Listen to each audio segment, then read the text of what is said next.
I was unable to take those nice, kind words, whatever you want to call them, and internalize it. And I just felt like I didn't belong there. I felt like I was too small, too weak, too meek to be in front of this group of now very experienced pharmacists. And I had to kind of stop myself and really think, oh, why do I feel this way? Why am I not accepting the praise that comes with this? Why do I feel like I don't belong? Welcome to The Scaries, brought to you by Racer Co. I'm Sky. And I'm Talitha. We are proudly broadcasting from Treaty 4 territory, as always. And in each episode, we tackle the alarming, inconceivable, questionable, shocking, and scary statistics relating to, impacting, and intervening with the lives of women and girls worldwide. As always, you'll hear the scary truth, take away tools and tips, and learn about what you can do about it. And The Scaries is an opportunity to raise awareness, share resources, and use our power as women and supporters of women to make some real change. As always, like we always say, the views and opinions are solely our own and for entertainment purposes only. And we may be sharing some statistics and some facts that could be triggering. So listen with caution. As straight, cisgender, white, able-bodied settler women, we are very aware of our privilege, and we want to use this platform to spread awareness about the scary reality that women from around the world face in different life situations. Why? Because sometimes nothing is scarier than being a woman.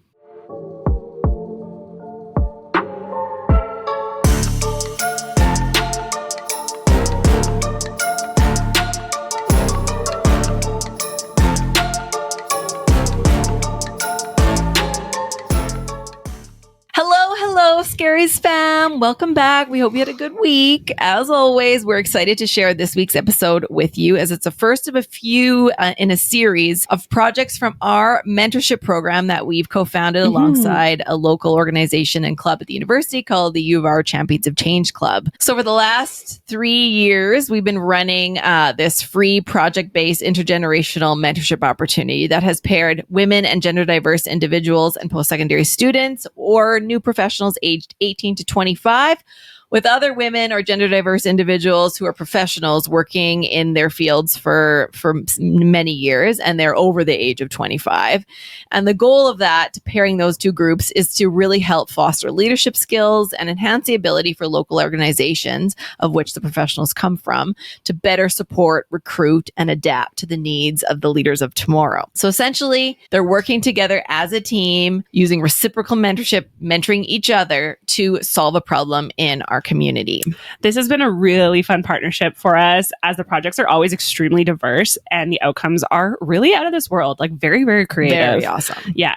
So today we'll be interviewing a member of one of the teams. So our intro will focus on all of the scaries related to that to appropriately set the stage for the interview. The first project we will be covering looked at identifying the propensity of impostor syndrome amongst a global audience.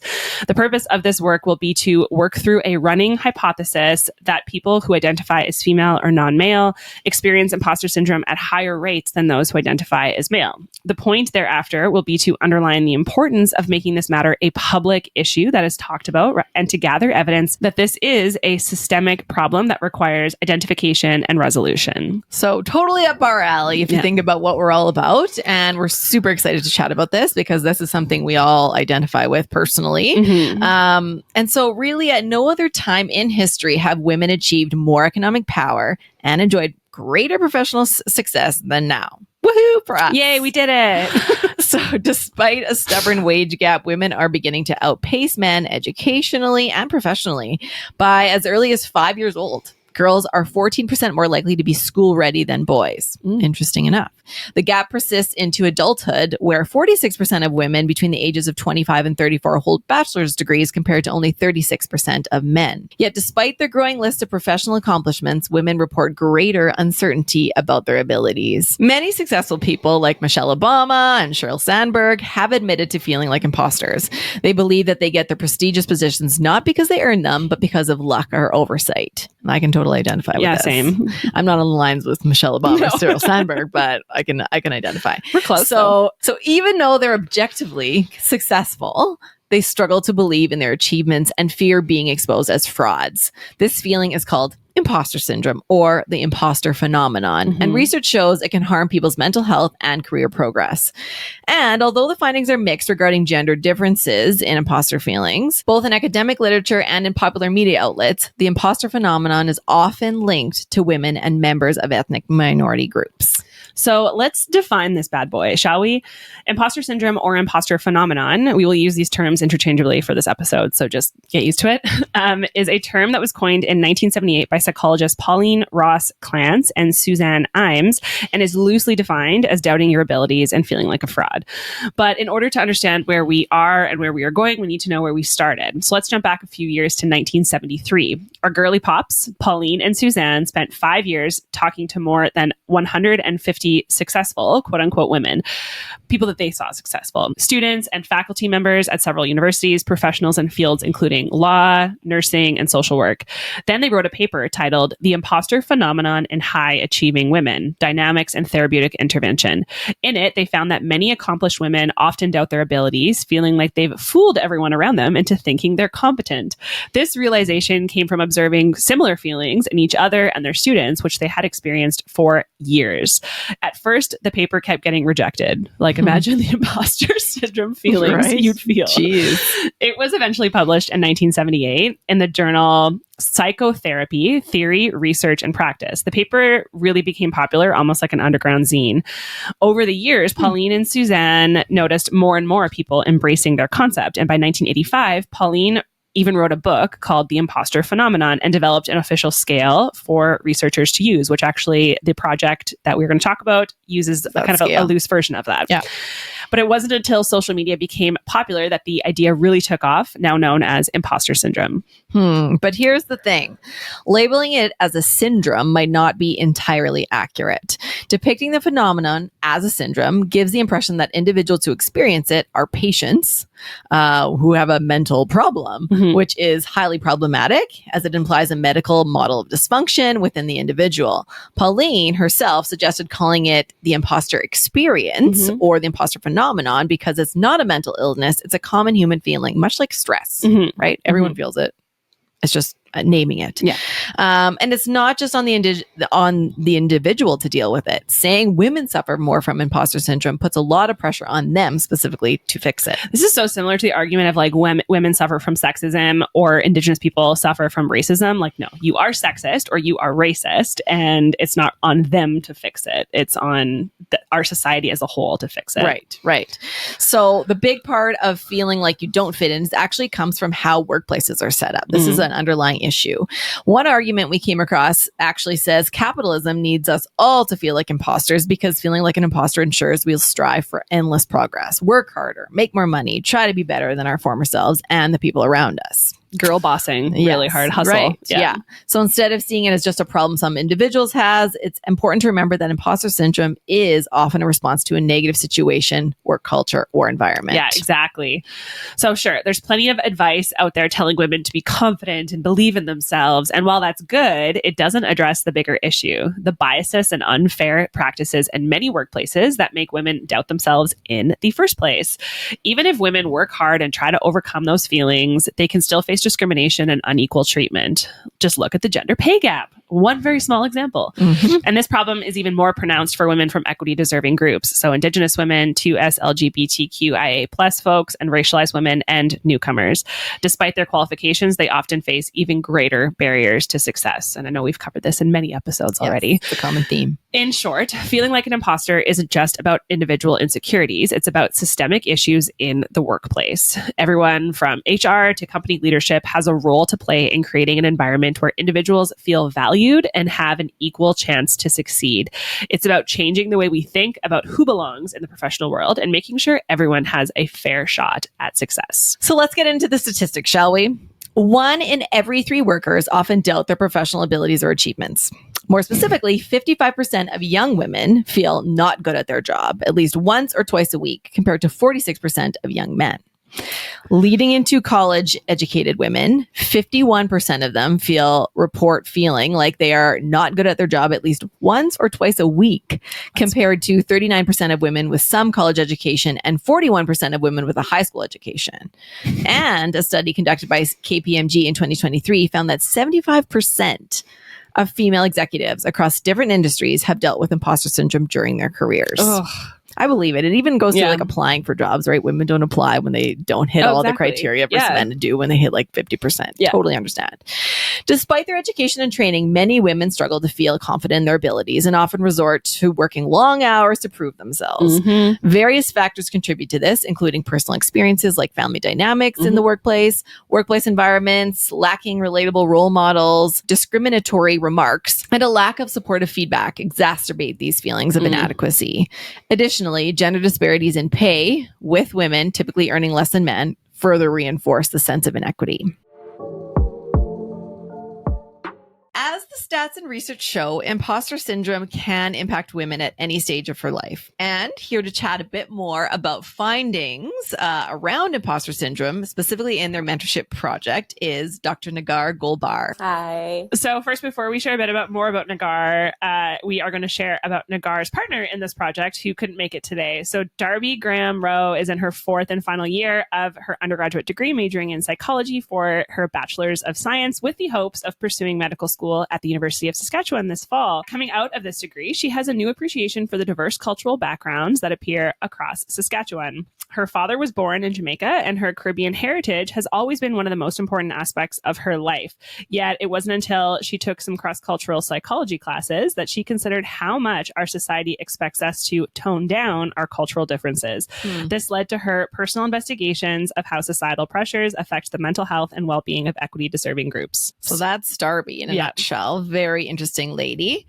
We also have Negar. So Negar is a second-generation Canadian who came here from Istanbul when she was 1. Her family was fleeing the war going on in the neighboring Iran in the 70s Islamic Revolution. So given her Persian Turkish descent and feeling firsthand what a lack of women's rights does to a nation, Negar is passionate about raising awareness about women's rights globally. By trade, she is a hospital pharmacist practicing predominantly in the emergency room, ICU, cardiology, and internal medicine. And she is a U of S graduate of pharmacy and received her doctorate of pharmacy from the U of A. She lives currently in Calgary with her husband and 2 children. And when she's not working on the unit, she's traveling or doing bridal makeup with her side job as a makeup artist. And as a fun fact, we've both known Negar for many, many years, like decades.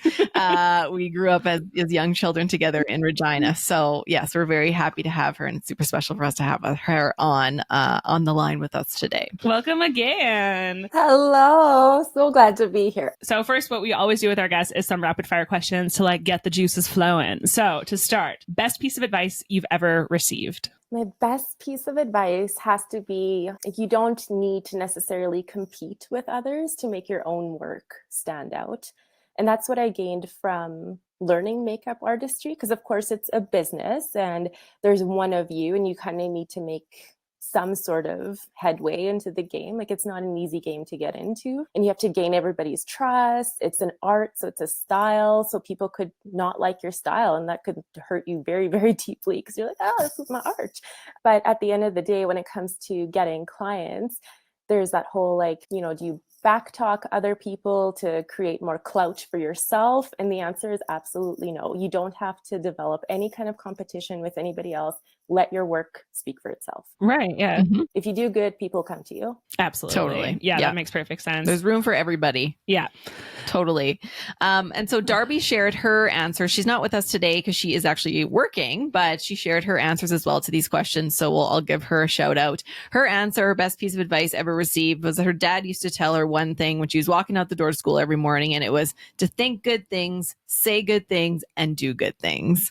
And it really helped her realize how impactful and positive mindset could be. So that's super cute. I love that. Okay, next rapid fire question. If you could grant one gift to all women, what would it be? I would grant them the gift of self-confidence, just with like what we're doing right now and what we're seeing in these results, which I mean, I don't want to give anything away or do any foreshadowing, but I would probably give the gift of self-confidence. It really hasn't been that long historically that women have had any kind of rights. So it takes a while. It's like a generational gap, and it takes a few generations to get into it. Yep, absolutely. If you think about like the history of like humanity, of like hundreds of thousands of years, and we've been able to vote for like 100 years, not even Not even. No. not even, no, like way less than that. Like 50? That's like Downton Abbey times, like 1915. Wild. Great And actually, Darby says the same. Her answer was confidence. So you're on the same page, and we agree. So Yeah, absolutely.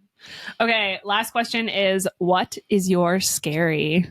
Oh man, I mean, like I have a little boy and a little girl, right? I have a 2.5-year-old boy and a 9-month-old girl, and I'm just so scared about the future world that they're going to be in, because like although there's like a lot of good for sure right now in our world, there are so many unusual things that are going on. In terms of like everything, like we have the Ukraine conflict, we have the Israel-Palestine conflict, we have just like so many things going on overseas and in our own countries that we live in a very, very wild world. It is so scary for me to think about what kind of world my kids are growing up in. When I grew up in kind of like the pre 9/11 world, where you could, get through security so much easier, and a lot of things didn't matter. You didn't think about so many things. And now you have to think about everything. My 9-month-old got a pat down in Amsterdam on the way back. Wow. What? I got a pat down. Liam got a pat down. Wes got through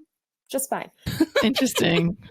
But I mean, like, what kind of world do I live in where we pat down 9-month-olds? Mm-hmm, mm-hmm. So that's my scary. What is the kind of future that my kids are going to have in this unusual world? Yeah. Yeah, no, Totally. it is very scary as parents. Totally also. relate. Yeah. And we just don't know what's coming. Like, I feel like everything's possible.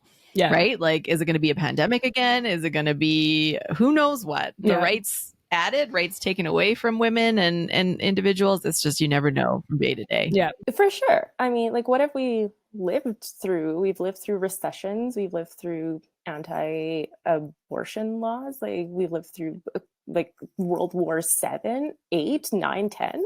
It just is like one continuous world war right now. So yeah, it's great. Yeah. So yeah, we totally hear you loud and clear on that. Darby says, my scary is that my ideas will be overlooked. Even in jobs that I've already worked where I have male colleagues, customers or clients will often assume I'm not capable of answering their questions. Just before I started university, I worked at a golf course and I was the only female employee, but had worked there for 2 more years than my male colleagues. But every time a golfer had a question, they would go and ask the guys. Ugh, absolute eye roll for Darby. Yeah, totally. Darby, you will be avenged. Okay, I have one more just rapid fire really quickly that's not on the list and has nothing to do with it. But because your side business is makeup artistry, I feel like I'm always looking for it. What's your best makeup tip you can share? That's a good one. Frick, don't overline your eyebrows. It's not right. Now I'm like, don't look at my eyebrow. No, don't look at mine either. Ooh. It's not right. That's like one of the big things that I see, because everyone's trying to overcompensate for the overplucking of the great 90s. Yeah. Yeah, we were done dirty, really. Mm-hmm. Yeah, we were. And now I see like pencil thin coming back, and I'm like, God, no, not today. No, God, don't do it. Don't touch your eyebrows. No. Don't. My mom always said that. Don't touch your eyebrows. And I was like, mm-hmm. You don't even know it's cool, Mom. And now I'm like, oh God, I wish I would have listened. Totally. Okay. Well, thank you for that. Now I'm self-conscious. My actual one big thing about makeup is like, you're only as good as your tools. Yes. Get True. good tools. If you don't have the right tools, it doesn't work. Or you're not like using them appropriately. Yeah. Like, could an engineer make a sweet bridge without a team and a crew? No. Totally. Yeah. Makes sense. My husband is an engineer and I'm sure he would try, but it would still not succeed. Yeah. Okay. So now we are going to dive deep into the results and backstory of your project and what has come about. And yeah. Yes. So take it over, Sky. So let's get into it. So first question regarding imposter syndrome. What inspired you to delve into this topic, particularly focusing on gender and the life stage as variables? Well, you know what? I was doing my PharmD, so that's the clinical doctorate of pharmacy program. I was doing that through the U of A. And at this point, I had like several years of hospital pharmacy experience under me. I'd already done most of my rotations, and they weren't easy. Like there's nothing easy about them.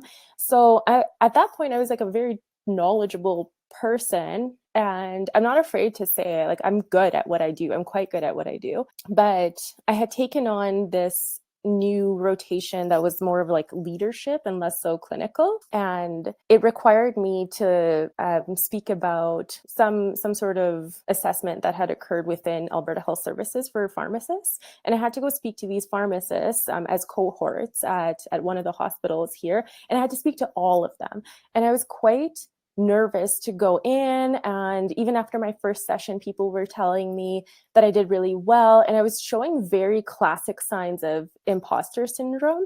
And I think like one of the big questions is like, well, what is imposter syndrome? And one of the cardinal signs of it is like perfectionism and paralysis, and kind of not accepting any sort of deserving statements about yourself and your performance, even though like it's true. Those statements are true. You did do well. You do deserve that statement. You do deserve to be told that you did a great job and you need to continue on that trajectory. Not everything needs constructive criticism, you know? And so I was unable to take that in. I was unable to take those nice, kind words, whatever you want to call them, and internalize it. And I just felt like I didn't belong there. I felt like I was too small, too weak, too meek to be in front of this group of now very experienced pharmacists. And I had to kind of stop myself and really think, well, why do I feel this way? Why am I not accepting the praise that comes with this? Why do I feel like I don't belong? Sure, they have more experience than me, but I'm actually like as good or better than most of these people here. And I can sit down and say that now. But at the time, I felt like a child. I mean, I was younger than everybody. By virtue of math, I still am. But it's not like they stopped aging and I didn't. Yeah, my tenses are not really working out. But, they're older than me. That to me meant they're wiser than me, they're smarter than me, and definitely like there were a lot of like pit bull personalities in there as well. And it seemed like the guys were just super laid back and just there to answer questions and kind of didn't care. So imagine like going into a room and you're trying to present to someone, trying to ask them questions, and this is like some adult dude sitting in front of you who's like, that feedback of like when you're putting your all in and you know that you're qualified and you know that you deserve to be there and everything, and then you go into a room and someone's like eye rolling, like that immediately comes back to you're like, oh, maybe I'm not good enough. Like that that's not fair and we shouldn't do that. But I think that often very much so comes back and reflects on us especially as women, where we're like, oh no, we don't actually belong here. This man doesn't think I belong here. So yeah. And the power of body language. Absolutely. They're like slunched back in the seat. I'm like, sit your ass up. One of the turning points for me really was like, I actually did tell one guy to sit up, and I was like, why am I afraid of you? You were my student. Get up. Good for you. I mean, I feel like it just like, you need to show some respect. I don't care if you want to be there or not. You're getting paid. You're getting paid to do nothing. So sit there and answer my question. Yeah, Right. Exactly. Pretend like you're interested at least. Like if it's not me, it's going to be somebody else. So just answer the damn question. Let's keep going. So going specifically into your project and what you and Darby were looking at, how did you or how do you intend to analyze the data based on the gender and life stage, like that professional versus student aspect? Right. So, I mean, this isn't a large scale trial, and by any like scientific terms, like someone would take this trial and toss it out. But I mean, we're working on limited time with limited supplies. So please understand there are a lot of like trial limitations, and we don't have statistical analysis to power our study. And by no means is this a New England Journal of Medicine content. But it should be. That's the thing. It should be. We can get into the literature later, and how things are. But it's very hard to scientifically, in the scientific community, break in with subjective variables like this. So that's like one of the key problems, is that this is a very subjective issue, and it's not even defined in the DSM criteria. So in that book of mental health issues where physicians use to diagnose people with this illness or that illness. This doesn't even come into play. We don't have DSM criteria about this. So we can't go ahead and properly diagnose somebody with this. And not that I want to diagnose people with imposter syndrome. It's not a game of labeling someone with a certain problem. That's not it. However, we do need to delve into why people feel these sorts of things and create systemic change if we want to see these feelings go away. And so to answer your question about how are we going to use this information, how are we going to analyze it, we're going to stratify the information into professionals and students. So this is mostly Darby's student group. So we're looking at fourth year psychology students, which by now you've been in school for like a minimum of 4 years. You're kind of completing 1 degree. You should be somewhat top of your game. Like you've made it out of the initial psychology rounds. So you should be top of your game, and you should know that, and you should feel that. So if you feel any differently, I want to know why. And then professionals also shared very similar feelings, and then there's a question there of like, why? Is there a hierarchy I need to be aware of? So we'll delve into that later as well. So we have our professionals and we have our students, and then we didn't stratify by age, so we just have that place in life of whether you're a professional or student, and then we broke it down into male versus female. So we'll look at like a composite endpoint of all females versus all males. So we'll look at that, and then we'll break it down into, well, what did the professional male and female say, and what did the student male and female say, and then we'll look at a composite of those endpoints, see if there are any significant differences between the two. Very cool. Can you tell she's a doctor? Oh, Just by hearing your study, your lingo is very spot on. Yeah. So we want to know, did you encounter any challenges as you went through the study and your data collection or your analysis, and how did you address those challenges? I think it's always really hard to do a subjective analysis like this when you don't have rock solid numbers. So what we did is we used the only semi-validated tool to even look for imposter syndrome. And like I said, there isn't a ton of evidence surrounding this. There's a growing body of research for sure, but not a ton of it. And everything is very feeling based, which fair. just is like not taken super well in, like, I'll just say it, like, it's not taken well in the scientific community. We want numbers, we want answers, we want causality, we want to show cause and effect. You know what I mean? We want surrogate endpoints. We want that blood pressure to go down. Whatever it is, we still want it to go down until we reach a hypotensive crisis and we're like, shit. But that's beyond the point.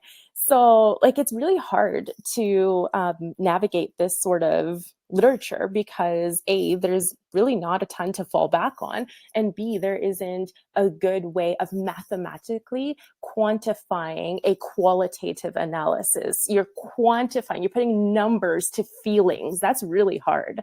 And that's why there isn't a ton of research behind it.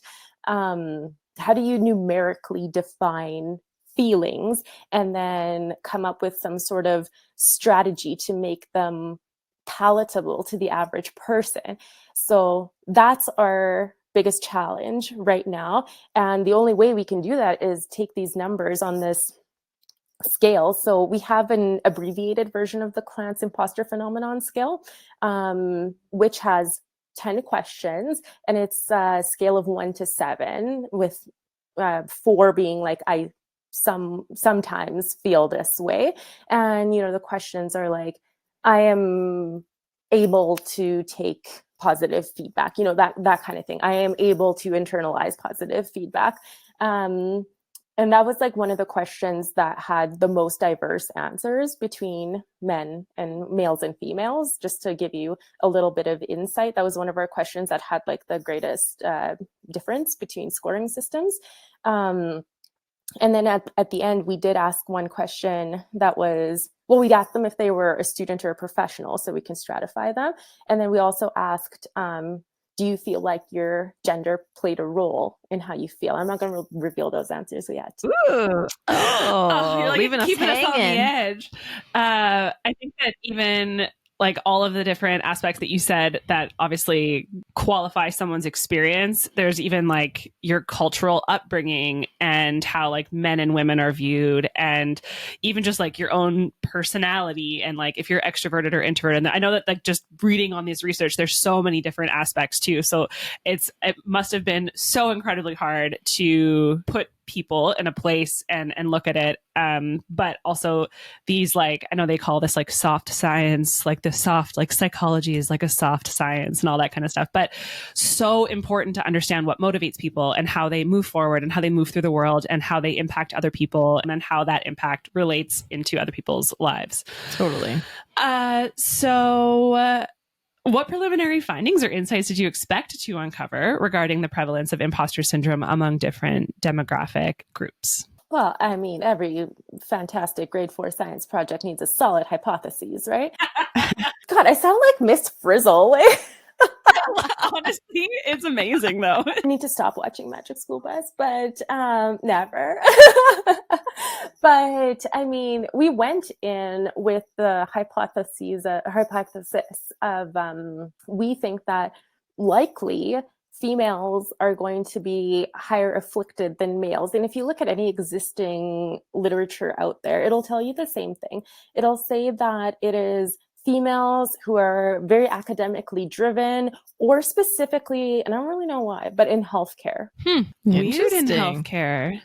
Do you think because the stakes are so high in healthcare, like it's literally life and death? Like I always joke in my life, like in my job, that I'm like, nothing is life or death. Right. Like nobody is dying. But like in your case, it actually is true that people, I mean, I say your case because you're a pharmacist, but like in healthcare in general. Yeah.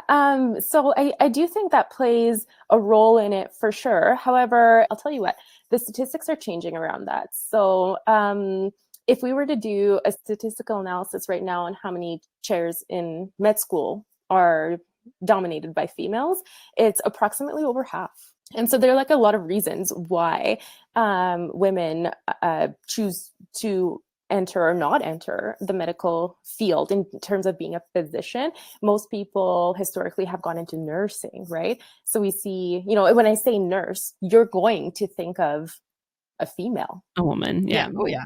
Unless you've been in the hospital and you've seen what's out there, you're going to think female. When I say nurses and doctors, you think female, male, right? Calling everybody out on their gender biases right here. Yeah. But when I say that, like if I go to someone and I say I'm Dr. Golbar and they don't see my face or hear my voice, they will automatically assume that I am male. And with like an androgynous name like Negar, when they don't, I mean, Negar in Farsi, like that is a solid giveaway, but Negar here, when you've never heard of it before, and just presume that it's a racial slur, it's not.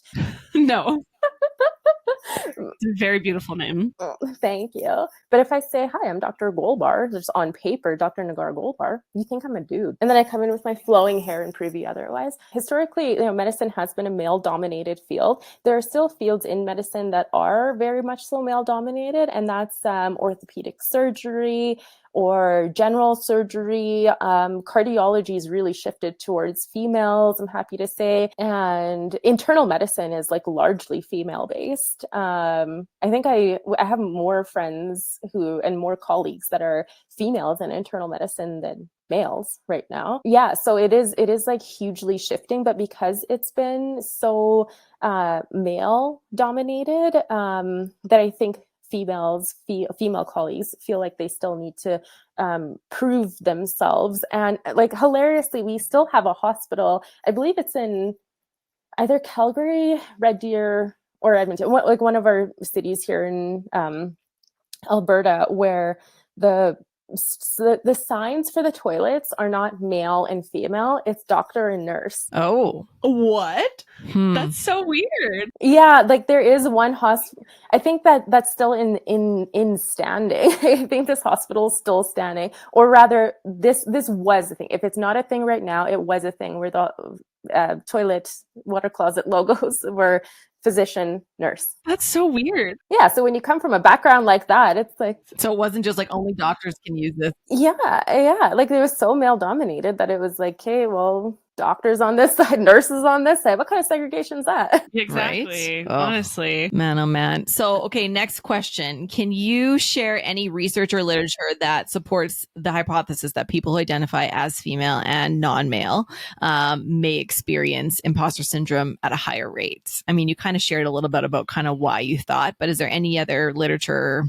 data? So I went on like a witch hunt for this. And of course, like I was looking for my standard, like randomized controlled trial with a double blind or double dummy test, whatever. And I was looking for these like high end, like on the evidence-based medicine pyramid. I was looking for these high end trials, and I'm like, what am I doing here? Wrong place, wrong time. Yeah. And so like what I was finding is very subjective information. It wouldn't really meet the criteria that I was looking for a solid review on things, but it did tend to favor that women are feeling this more than men. And in saying that, I'll just tell you flat out that, none of the literature that I saw would be deemed as proper scientific literature. Right. Does any of the literature capture non-binary people or anything like that other than female and male? I saw a whole of one reference for that, and it was like not a blog post necessarily, but it was kind of like a letter to the editor type of thing on, I forget what platform it was. It wasn't what I would call a reputable platform. Like it wasn't the American Psychological Association or anything like that. It was kind of like just like a letter to the editor for whatever platform that it was, and it didn't really gain my attention. I'm looking for proper studies. I'm looking for something that I can actually present to a panel of people that they'll take seriously. And I'm like, I need numbers. I need a better structure than you have here. So that didn't really work out for me. Like, what are your resources? What are your references? What are you basing this off of? Yeah. No, that makes sense. I know that you're still kind of like going through your research phase and gathering information and all that sort of thing, but in what ways do you envision the results of your study contributing to the broader conversation surrounding imposter syndrome and gender disparities in various fields? Well, I think item number one is to actually identify the issue at hand. And I think it speaks volumes that even someone like me going through the process and like being in that phase, I didn't even know what imposter syndrome was or what it meant the first time someone told me this. And that wasn't that long ago. It was, I remember I got my PharmD the day that Liam was born. Wow. Yeah. So I got the email, like you passed and whatever, here's your, you have your doctorate now. And I just emailed them back. I'm like, thanks, I had a baby. My news trumps yours. And they're like, well, our news is about you. I'm like, okay. Yeah.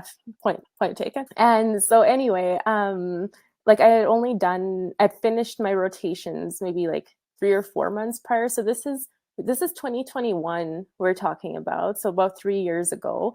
That's not a long time. That's not a long time ago that I discovered what imposter syndrome was. And I'm like, why didn't I know this? So it's that bringing awareness. Like if I don't know it, I'm pretty sure a lot of people don't know it. Yeah. In our research, and we had mentioned this earlier, that obviously like Pauline Clance and everything that happened in the late 70s, and imposter syndrome didn't really even come like back into the discussion and into the rhetoric until social media. And then there was lots of conversation about it and that sort of thing. And even I remember hearing about it and being like, oh yeah, no, I definitely suffer from imposter syndrome sometimes, but I also feel like I'm a very confident person. And like, as I get older, I'm like, if you don't like me, you don't like me and whatever. However, there are situations, and Skylar and I had one where like we went into this big meeting with this organization here.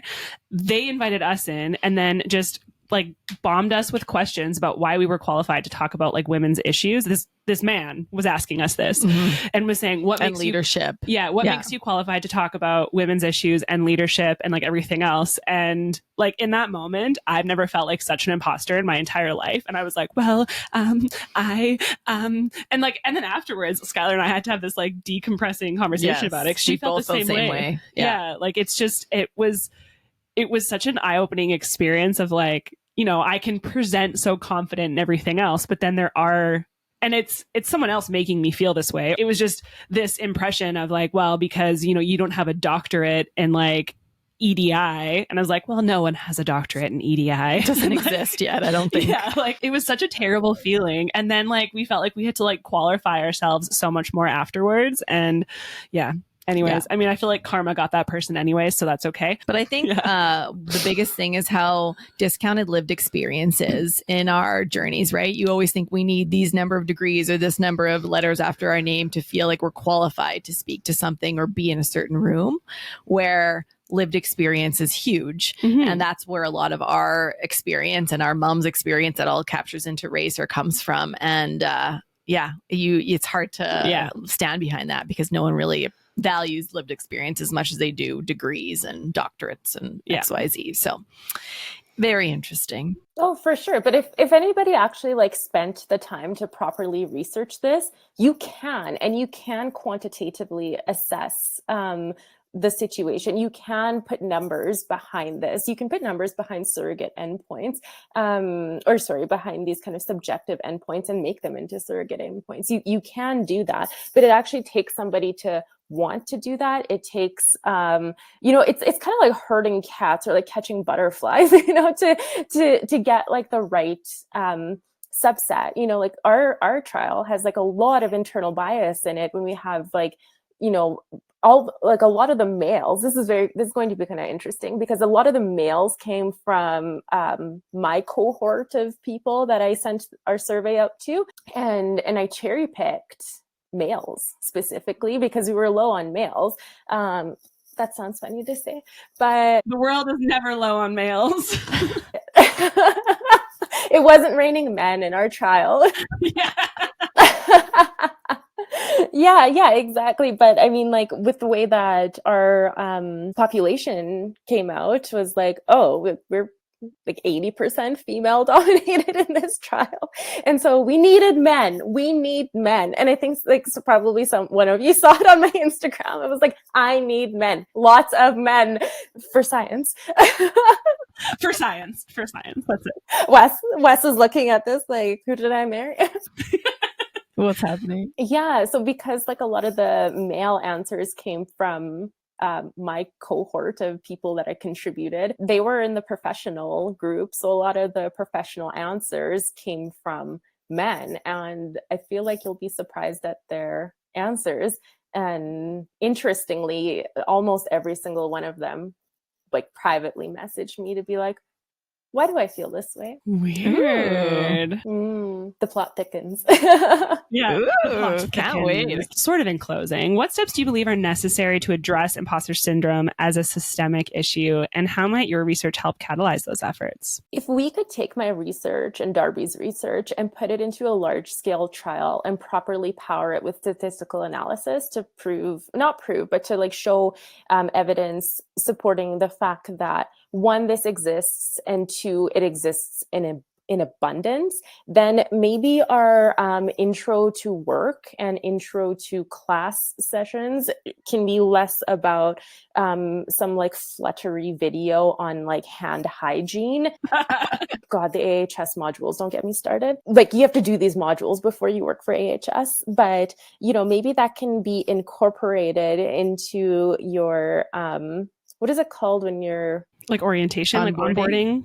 Yeah, orientation modules. Maybe that can be reflected in the orientation modules to be like, if you're feeling this way, by the way, this is what it is, and this is why you shouldn't feel that way.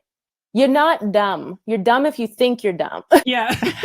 You wouldn't be hired if you were dumb. Right, exactly. And I think that like even focusing in so much on just like one sector, like in healthcare, for instance, that's a great place to start, especially as you see a lot more women experiencing imposter syndrome in the healthcare industry, in the healthcare system.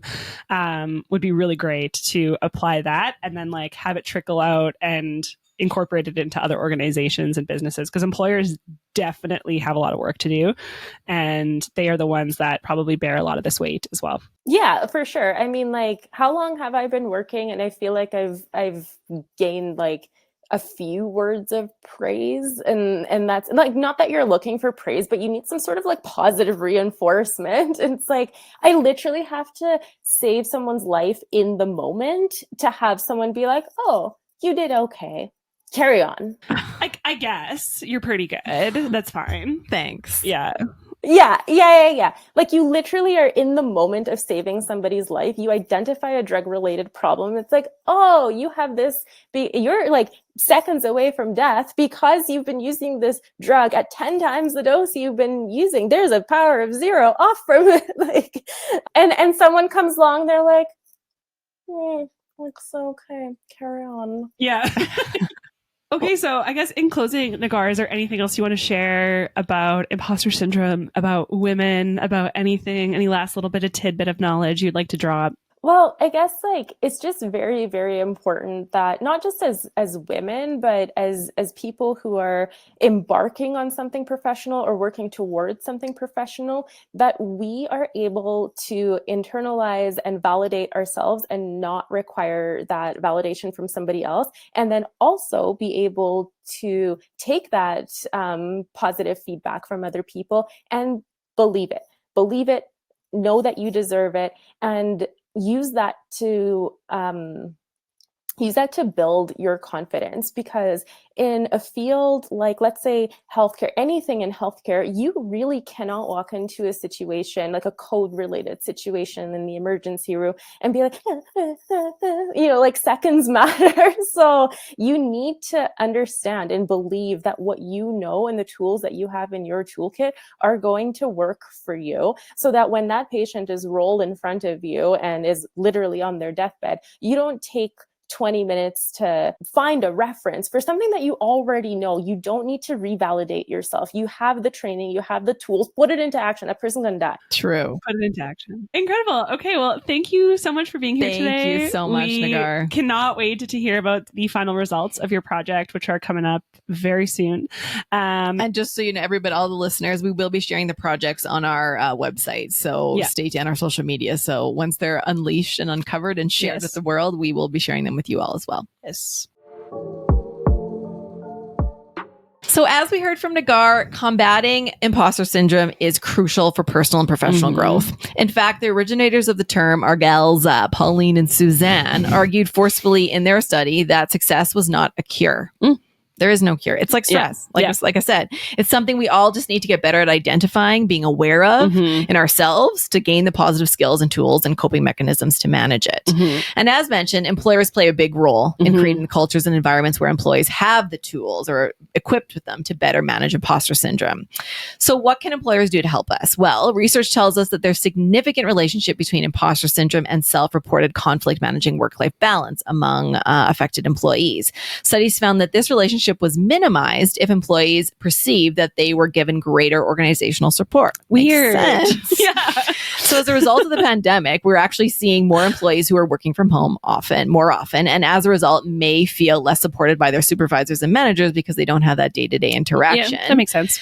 The situation gets worse and more complicated when we see these women who are also working from home, also caring for their kids and having to deal with homeschooling and all the other things. So causes a little bit more work-life balance challenges. I see that all the time, like when my son is sick and he stays home and then like I feel like I have to work, but then I'm like terrible at my job and I'm terrible at being a mom and can't do it all at the same time. No, it's just impossible. It's true. Yeah. Employers and managers may need education also in the recognition of imposter syndrome. I don't know. It's a pretty new thing as we've kind of chatted about. So I don't know how many employers have had that in their HR schooling. No. And as we heard from Negar, like they need to bring it into like orientation and onboarding and in recognition to get this training. They need both structured training of it in trainings and orientation and the setup for success for employees, but also unstructured learning and career development activities like the mentoring and the coaching and the self-directed learning to help employees. Offering resources such as access to resilience training that focus on imposter syndrome could help identify and reduce the symptoms of imposter syndrome. In addition, employers can mitigate the effects of imposter syndrome by creating healthier expectations and cultures where mistakes are not interpreted as failures and publicly acknowledging and celebrating employee accomplishments. As individuals, we play the largest role, really, though, in managing ourselves and supporting others around us who feel this way. So what can we do as individuals? Here are some strategies that we can use to overcome this and to support others.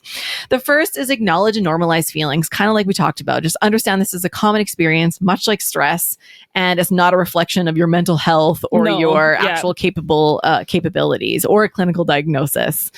Develop self-awareness. Like I said, you have to be aware and identify and stop yourself when you're feeling this and say, oh, let's name it and reflect back. What do I do about it?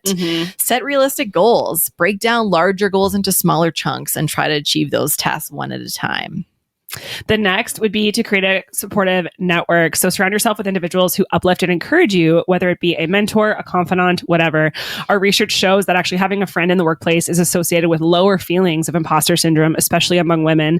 Less than half, at 43% of women who have a friend or a close friend at their workplace say that they have doubted their professional ability at least once in the past week. For women without any friends in the office, nearly 6 in 10 reported feeling this way. So those work wives and work buddies, are definitely worthwhile.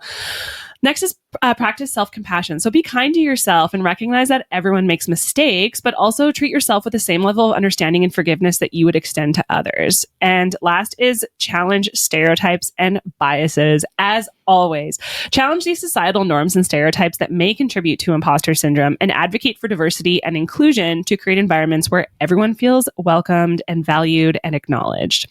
Remember, overcoming imposter syndrome is an ongoing process, and different strategies may work for different individuals. So obviously take what you need and leave what you don't. At the end of the day, the more we share and talk about and normalize the feelings we experience, the better we will set up future generations for success. Yes. So that's all we have for you today, folks. Thank you so much for joining us as we confronted these real and terrifying statistics that impact women and girls and everyone around the world. Please do share this episode, rate and subscribe wherever you are listening, and stay tuned for more ways to make a positive impact. Together, we can make the world a little less scary for women and girls. Remember to follow us on Instagram at RaiseHerCo and at scaries.podcast and on TikTok at RaiseHerCo. Remember that change starts with awareness and action, which we are doing here today. Thank you for being a part of the Scaries community and making this world a little less scary to exist as a woman. Bye.